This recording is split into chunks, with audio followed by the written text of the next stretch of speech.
Bismillahirrahmanirrahim. Assalamualaikum warahmatullahi wabarakatuh. Pada kesempatan kali ini, kami dari kelompok 14 akan menjelaskan materi yang berjudul Manajemen Resiko Kepatuhan Industri Keuangan Non-Bank Syariah. Pertama-tama, izinkan kami untuk memperkenalkan diri. Kami dari kelompok 14 yang beranggotakan Fania Zabrina Apriliana Putri, NIM 195231177, dan Amalia Finka Hidayati, NIM 195231179. Pengertian resiko kepatuhan. Menurut Bank Indonesia memberikan pengertian bahwa resiko kepatuhan merupakan resiko akibat bank tidak mematuhi dan atau tidak melaksanakan peraturan perundang-undangan dan ketentuan yang berlaku.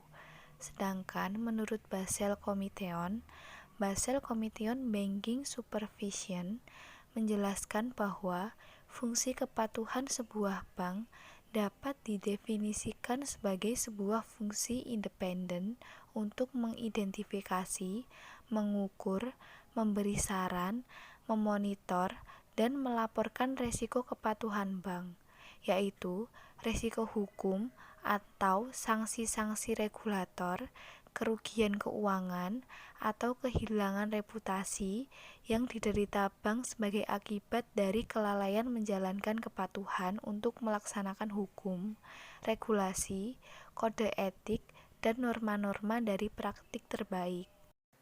Profil resiko kepatuhan industri. Fungsi kepatuhan non-bank melakukan tugas pengawasan yang bersifat pencegahan dan menjadi elemen penting dalam pengelolaan dan operasional bank syariah, pasar modal, asuransi, pegadaian syariah, lembaga keuangan syariah bukan bank, koperasi jasa keuangan syariah, serta lembaga keuangan Islam lainnya.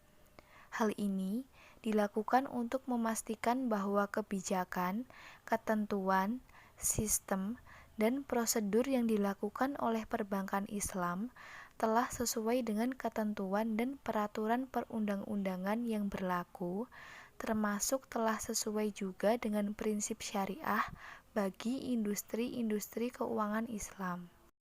Kepatuhan industri adalah bagian dari pelaksanaan bingkai manajemen, mempertaruhkan mewujudkan budaya kepatuhan dalam mengelola resiko perbankan Islam. Kepatuhan syariah merupakan manifestasi pemenuhan seluruh prinsip syariah dalam lembaga yang memiliki wujud karakteristik, integritas, dan tidak di bank syariah, di mana budaya kepatuhan tersebut adalah nilai, perilaku, dan tindakan yang mendukung terciptanya kepatuhan bank syariah terhadap seluruh ketentuan, regulasi, dan prinsip syariah.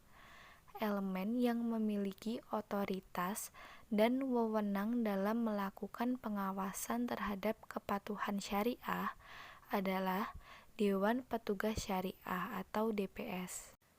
Sumber-sumber resiko kepatuhan industri.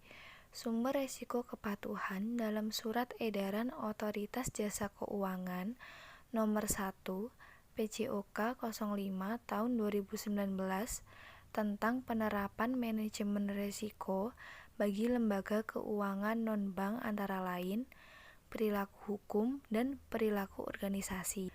Apa itu perilaku hukum dan perilaku organisasi? Perilaku hukum yaitu perilaku atau aktivitas perusahaan yang menyimpang atau melanggar ketentuan peraturan perundang-undangan. Sedangkan perilaku organisasi yaitu perilaku atau aktivitas perusahaan yang menyimpang atau bertentangan dengan standar yang berlaku secara umum. Tujuan utama manajemen kepatuhan industri. 1. Dapat mengidentifikasi, mengukur, mengendalikan, dan memantau risiko yang dihadapi dalam melakukan kegiatan usahanya dengan lebih baik. Yang kedua, dapat menjalankan usaha sesuai dengan peraturan, perundang-undangan, serta standar, prinsip, dan praktik penyelenggaraan usaha yang sehat. Yang ketiga, masyarakat memperoleh layanan jasa keuangan yang optimal dan terlindungi haknya. Penilaian risiko inheren untuk kepatuhan industri. Yang pertama, jenis signifikansi pelanggaran yang dilakukan. Yang kedua, frekuensi pelanggaran, termasuk sanksi yang dilakukan atau track record ketidakpatuhan perusahaan. Yang ketiga, pelanggaran terhadap ketentuan peraturan perundang-undangan atau standar bisnis yang berlaku umum. Yang keempat, tindak lanjut atas pelanggaran ketentuan. Perusahaan menetapkan tingkat resiko inheren untuk resiko kepatuhan industri dalam 5 peringkat, yaitu tinggi, sedang, sedang rendah, rendah. Kasus dan mitigasi manajemen risiko kepatuhan. Kasus mantan Direktur Utama PT Pertamina Persero, Karen Agus Setiawan dituduh telah melakukan tindakan yang merugikan perusahaannya sehingga Pertamina mengalami sejumlah kerugian finansial. Beliau dicurigai terlibat dalam korupsi pada tahun 2009. Mitigasi perlunya penerapan terintegrasi governance, risk management, and compliance. Sekian dan terima kasih. Apabila ada pertanyaan, silahkan ditanya lewat WA. Wassalamualaikum warahmatullahi wabarakatuh.